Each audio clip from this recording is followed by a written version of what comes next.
So Zoom fatigue, it's a thing. I was reading some really interesting research this morning about just how bored people have become of Zoom meeting after Zoom meeting and how their energy is being zapped.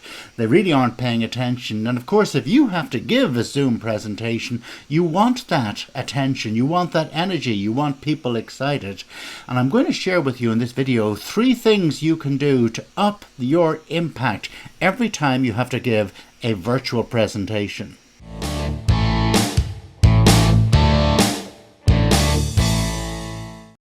Do not wait to hook your audience. If you haven't connected with your audience in a matter of seconds, you may not connect with them at all. So don't be hiding your light under a bushel. If it takes you 5 minutes before I know why the heck you're speaking to me, I promise you I'm going to be on my phone, I'm going to be doing emails, I might be looking at you, but I'm not really listening to you. So start as you mean to go on. Energize your audience. Please don't have lashings of slides when you're doing a Zoom call, because attention spans are bad enough, but if you put loads and loads of writing and I'm having to read something on a small screen while I'm listening to you, incidentally folks, we can't and don't multitask, honestly the recall level afterwards, it's less than 1% for a typical PowerPoint presentation on a Zoom call.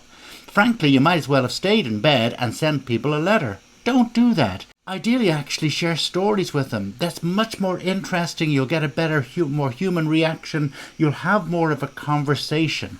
If you send slides, I promise you, it's going to be much more one-way traffic. And that's the last thing you want for energy and engagement.